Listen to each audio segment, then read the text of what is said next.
খাগড়াছড়ির দীঘিনালা উপজেলার ছোট মেরুং সওদাগর পাড়ায় গড়ে উঠেছে রঙিন ফুলে ঘেরা এক মনোমুগ্ধকর বাগান।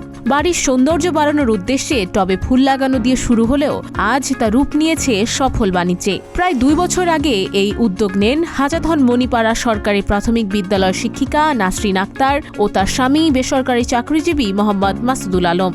বর্তমানে তাদের বাড়ির আঙিনা জুড়ে টবে চাষ হচ্ছে প্রায় 150 প্রকার দেশি বিদেশি ফুল। এর মধ্যে চন্দ্রমল্লিকার প্রায় 70টি ভ্যারাইটি বাগানের প্রধান আকর্ষণ। পাশাপাশি রয়েছে থাইল্যান্ডের উন্নত জাতের গোলাপ সহ প্রায় 30 প্রকার গোলাপ, পিটুনিয়া, গাঁদা, ডালিয়া, পত্তলিকা, গ্যাজেনিয়া ও সেলোসিয়া সহ নানা জাতের ফুল। এই বাগানটা মূলত আমার ওয়াইফ তার হাত ধরেই এই বাগান দুই একটা করে বিগত 3 বছর যাবত সেই কাজটা করতেছে। আমি তাকে সহযোগিতা করতেছি।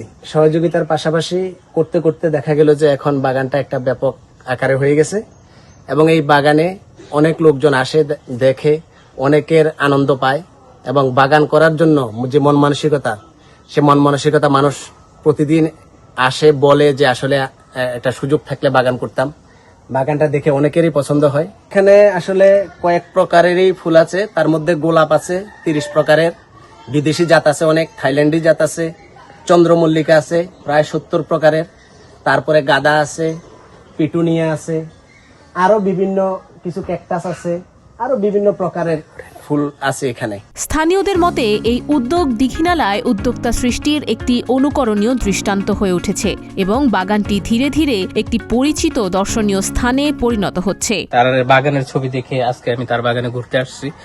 এসে আমি একরকম মুগ্ধ হয়ে গেছি। আসলে পারিবারিক ভাবে ওনারা যে এত সুন্দর একটা ফুলের বাগান এখানে তৈরি করেছে যা আসলে কল্পনার বাহিরে। এখানে প্রায় 30 রকমের গোলাপ, থাইল্যান্ডের গোলাপ এবং 70 প্রকার চন্দ্রমল্লিকা এখানে রয়েছে। তো এখানে আসলে মনটা অনেক ভালো হয়ে গেছে এত সুন্দর দৃশ্য দেখে। স্থানীয়দের পাশাপাশি দূর দূরান্তের দর্শনার্থীদের আকর্ষণ করছে এই বাগান।